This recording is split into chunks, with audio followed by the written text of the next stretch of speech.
Okay, welcome back to Daily Driven Alpha. Right, a little bit of an update. Yesterday painted the inside of the bonnet and the boot. Try and get the paint looking acceptable. And it's come up nicely. We sprayed that outside here, where we're standing right now. Beautiful still conditions, and couple of little bits in the paint, etc., but nothing really major, and we're going to leave it like that. So it's got a beautiful natural gloss on it, and that's flattened out nicely because we chose to use a slow hardener in the paint, which allows it to relax and flatten out, over a day or so. So that's come up nicely. Right, so today the mission is to start buffing the panels out that we've been block sanding down, and you can see that we've already started here, and you can see the difference between where we've started and where the matte finish is from the sanding. So we're at that stage now, and I might get Terry just to walk us through why we have got tape on the edges there. Terry, what's the idea of putting the tape there? So you don't burn the edges, burn the paint off the edges of the door. And when you say body lines. Yeah, when you say burn them off, what do you mean by that? Because there's so much pressure and it's just a sharp edge, it'll just rip the paint off. It'll rip the paint off from the buffing pad. Is that what you're saying? Yep. So what we've done is we've changed out the buffing pad. You can see that's the pad that was being used, and often if you touch the edges or sharp edges, you can tear this soft foam up. So we're going for a new one, and you sprayed water on that, Terry. Yep. And what are you putting on there now? Juice, the cutting compound. Cutting compound. Let's just have a look at what that is. It's called juice, right? And we don't get paid for any of this stuff. We use that because it's good, and you'll see Terry's putting a little bit on the pad itself. And we've also got a spray bottle there. Why have we got a spray bottle of water, Terry? So you don't overheat the paint. And when you say overheat, is that from the friction of the... Yep, you don't want to burn, it'll burn the paint. Right. So when we say burn, what we mean is heat it up and distort it and damage the paint surface. So you'll see that there's water being sprayed on first, and then just wiping it across. Now you'll notice that this tool here has got a speed controller on it. And what sort of RPM do you like running it at, Terry? At about 800. About 800 RPM. It's actually on number 3. It's on number 3, and it's got a little bit of weight in it. But how much pressure do you put on the? I don't put very little pressure. Most of it's the weight of the machine. It's the weight of the machine on there, yeah. Right? Because even though it's a cutting compound, you've got to watch that we've already block sanded this down. So we've taken some paint off, and now we're taking another micro layer of paint off as we cut it and buff it. So you've got to be careful that you don't actually start going through your paint surface. The rotation of the actual pad, Terry, is that important with the tape and how you... Yeah, I like to... So when it rotates this way... Yes. And I like to come from this part of the tape over, because if you cut it this way and the pad's turning the other way, it'll peel the tape off. Peel the tape off, okay. And then you burn the body line. Yeah, okay, so the tape on the body line is in place to protect these edges so that we don't rub the paint off, because, as we've said in previous videos, naturally with these high spots the paint tends to be a little thinner, and so you can break through quite easily. And I'll do this side, and then when I'm done with this side, I'll retape it so this side has got the tape on it in the top part. Okay. It doesn't. And then that one thin line from the body line, you just buff it by hand. I buff it by hand. Okay, yep. So there's some tips for you straight up. Don't try and do the body lines with the machine. Okay, let's have a look and see how we go.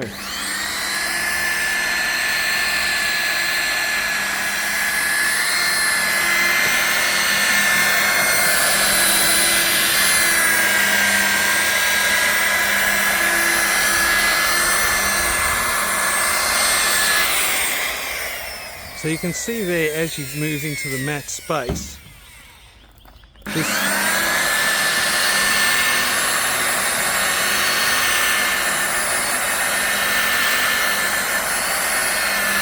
so it's a very slow process.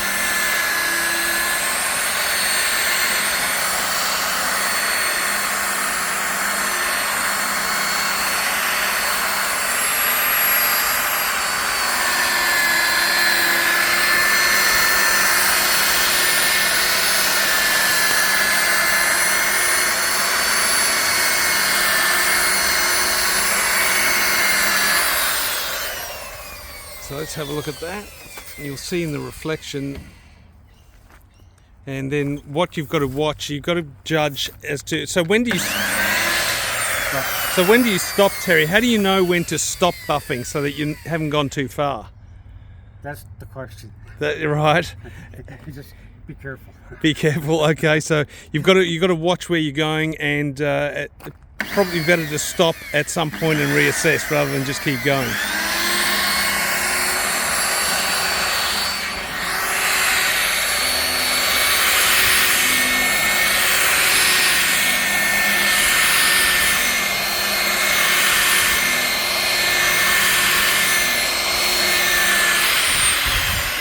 So you can already start to see that gleam coming from the surface, and then we'll move up into some new areas.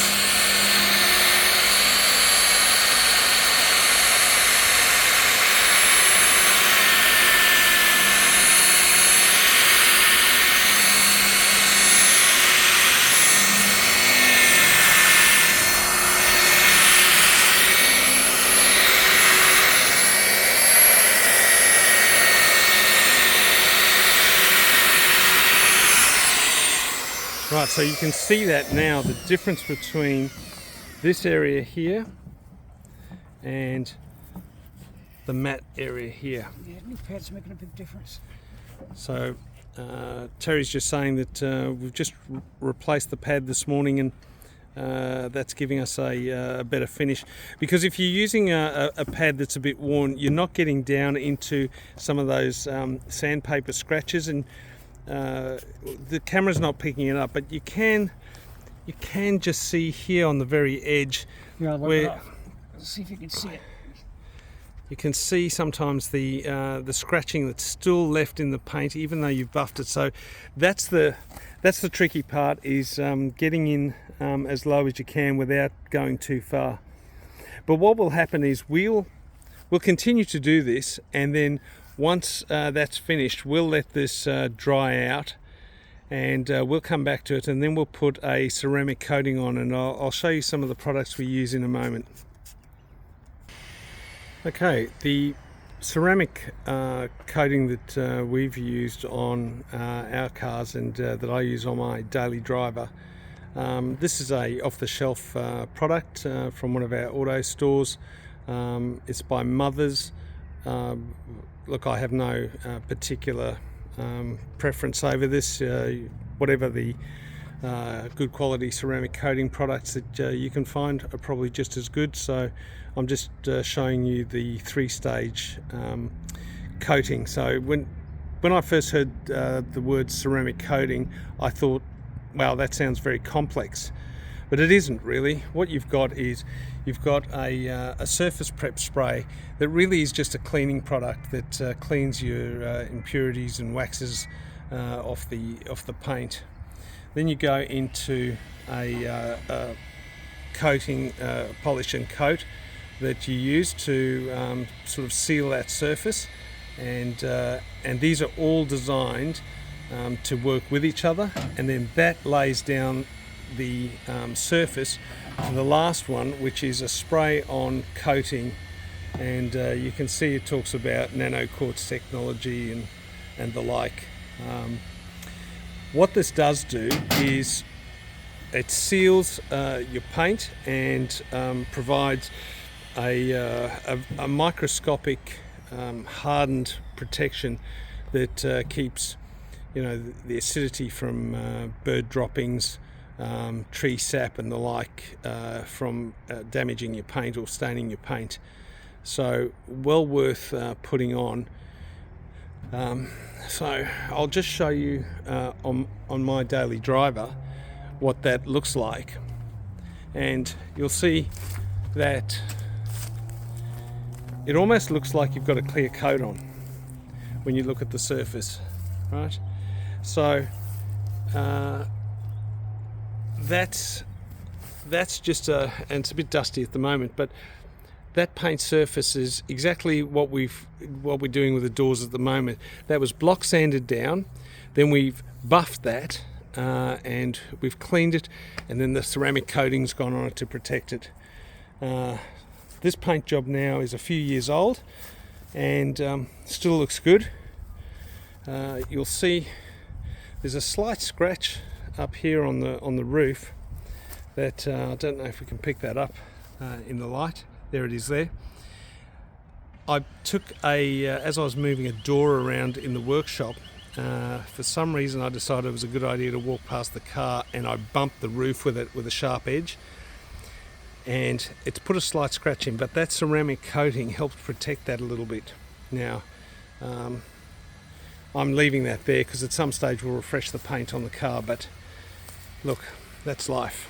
So you end up with a paint that looks like this at the end of the day. So take the time and you can do this yourself. You can get the tools that you need from your local auto stores.